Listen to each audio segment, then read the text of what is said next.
Good morning, dear students. How are you? I hope that you all are doing very well. Today, I'd like to welcome all of you to our English class. Now, we will study the 5th chapter of Flamingo. And the name of the chapter is Indigo, written by Louis Fisher. So let's discuss something about the author, Louis Fisher. His time period was 1896 to 1970. He was born in Philadelphia. He served as a volunteer in the British Army between 1918 and 1920. Fisher made a career as a journalist and wrote for the New York Times, the Saturday Review, and for European and Asian publications. He was also a member of the faculty at Princeton University. The following is an excerpt from his book, The Life of Mahatma Gandhi. The book has been reviewed as one of the best books ever written on Gandhi by Times Educational Supplement.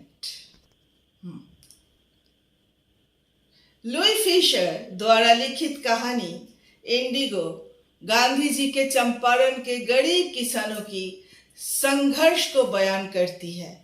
एक पुराने समझौते के अनुसार किसानों को 15% जमीन पर Indigo यानी नील का उत्पादन करना पड़ता था और इसे मालिकों को किराए के रूप में देना पड़ता था।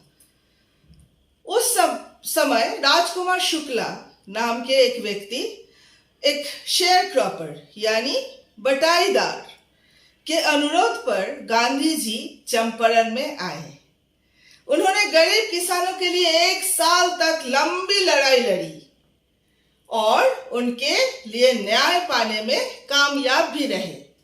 किसानों को अब हिम्मत मिली और वे अपने अधिकारों के प्रति जागरूक हुए।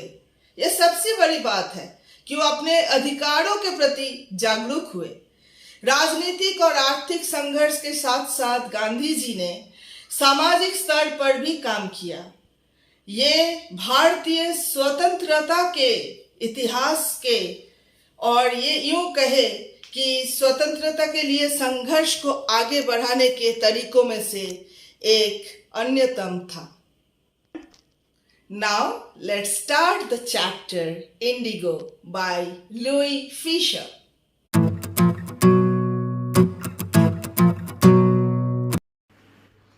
Now let's start the line-by-line explanation of the chapter named Indigo by Louis Fisher.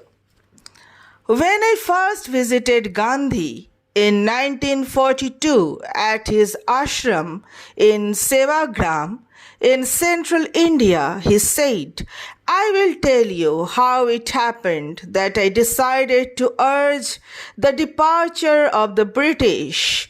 It was in 1917. जब मैंने प्रथम बार 1942 में गांधी जी से उनके मध्य भारत के सेवाग्राम आश्रम में मुलाकात की तो उन्होंने कहा, मैं आपको बताऊंगा कि वो किस प्रकार हुआ कि मैंने अंग्रेजों के निगमन को उकसाने का आग्रह किया। ये 1917 यानी सन 1917 की बात है। He had gone to the December 1916 annual convention of the Indian National Congress Party in Lucknow. There were 2,301 delegates and many visitors. During the proceedings, Gandhi recounted, a peasant came up to me looking like any other peasant in India, poor and emaciated, and said, I am Rajkumar Shukla. I am from Champaran and I want you to come to my district. Gandhi had never heard of the place. It was in the foothills of the towering Himalayas, near the kingdom of Nepal. वे दिसंबर 1916 में भारतीय राष्ट्रीय Congress party के वार्षिक अधिवेशन में लखनऊ गए हुए थे। वहाँ 2301 प्रतिनिधि वो अनेक आगंतुक थे। अपनी आगे की कानूनी कार्रवाई करते हुए गांधी जी ने याद करते हुए बताए कि एक किसान भारत के अन्य किसानों की तरह दिखता हुआ गरीब और दुर्बल मेरे पास आया और कहने लगा, मैं राजकुमार शुक्ला हूँ, मैं चंपारण से आया हूँ और मैं चाहता हूँ कि आप मेरे ज़िले में पधारें। गांधी जी ने कभी इस स्थान के बारे में नहीं सुने थे। ये गगनचुंबी हिमालय की तलहटी में नेपाल राज्य के निकट अवस्थित था।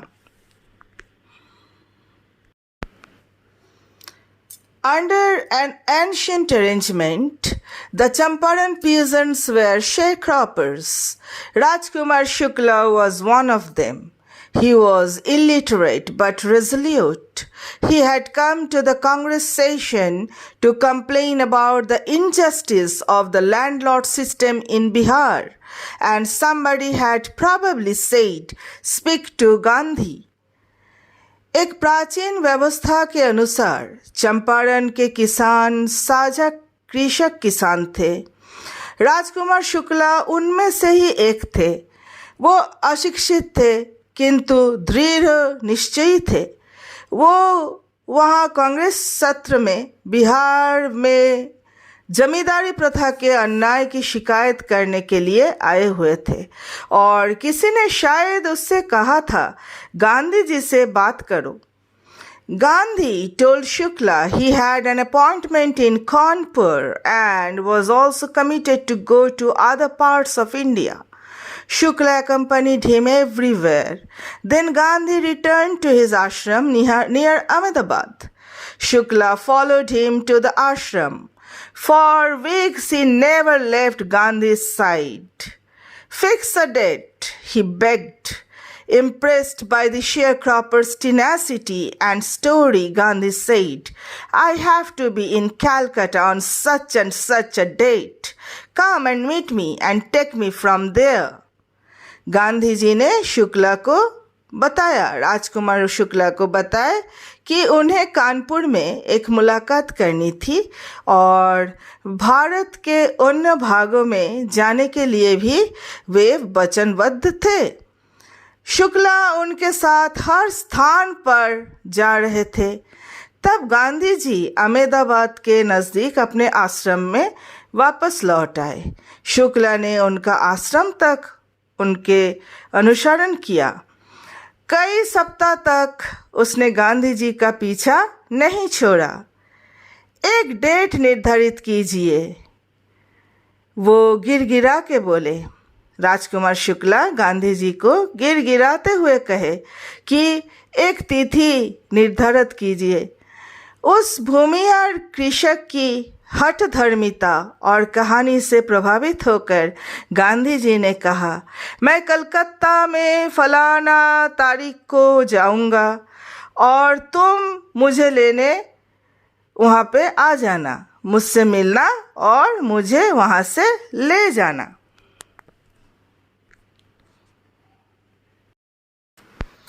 Months passed. Shukla was sitting on his haunches at the appointed spot in Calcutta when Gandhi arrived. He waited till Gandhi was free. Then the two of them boarded a train for the city of Patna in Bihar. There Shukla led him to the house of a lawyer named Rajendra Prasad, who later became president of the Congress Party and of India. Rajendra Prasad was out of town, but the servants knew Shukla as a poor yeoman who pestered their master to help the indigo sharecroppers. So they let him stay on the grounds with his companion Gandhi, whom they took to be another peasant.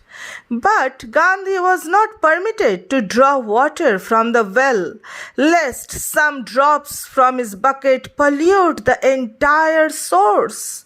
How did they know that he was not an untouchable? महीनों बीत गए।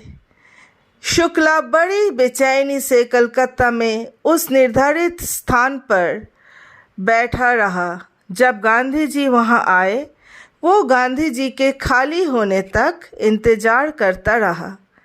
तब दोनों बिहार में पटना शहर के लिए एक रेलगाड़ी में सवार हो गए। वहाँ राजकुमार शुक्ला उन्हें राजेंद्र प्रसाद नाम के एक वकील के पास ले गया, जो आगे चलकर भारतीय राष्ट्रीय कांग्रेस के अध्यक्ष और भारतवर्ष के राष्ट्रपति बने। राजेंद्र प्रसाद शहर से बाहर गए हुए थे, किंतु उनके नौकर ये जानते थे कि राजकुमार शुक्ला एक साधारण किसान है, जो कि उनके मालिक को नील के भूमिहर कृषकों की सहायता करने के लिए परेशान करता है। इसलिए उन्होंने उसे उसके दूसरे साथी यानी गांधी जी, जिनको वे एक दूसरा किसान समझ रहे थे, उनके साथ जमीन पर बैठने दिया। किंतु गांधी को उनके कुएं से पानी भरने की इजाज़त नहीं थी। कहीं उनकी बाल्टी से गिरी पानी की कुछ बूंदें पूरे स्रोत यानी पूरा कुआं को प्रदूषित न कर दे।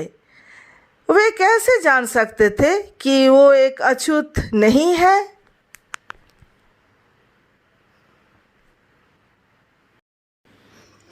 Gandhi decided to go first to Muzaffarpur, which was an en route to Champaran, to obtain more complete information about conditions than Shukla was capable of imparting. He accordingly sent a telegram to Professor J.B. Kripalani of the Arts College in Muzaffarpur, whom he had seen at Tagore's Shantiniketan school. Gandhi ji ने पहले मुजफ्फरपुर जाने का निश्चय किया, जो कि चंपारण के रास्ते में पड़ता था, ताकि उन सभी स्थितियों के बारे में उससे अधिक जितना राजकुमार शुक्ला बता सकता था पूरी जानकारी हासिल कर सके। इसलिए उन्होंने मुजफ्फरपुर के आर्ट कॉलेज के प्रोफेसर J.B. कृपालानी, जिन्हें उन्होंने टैगोर के शांति निकेतन स्कूल में देखा था, को एक तार भेजा। So students, this much for today. I hope that you all have understood it very nicely. We will meet in the next class. Till then, take care. Goodbye.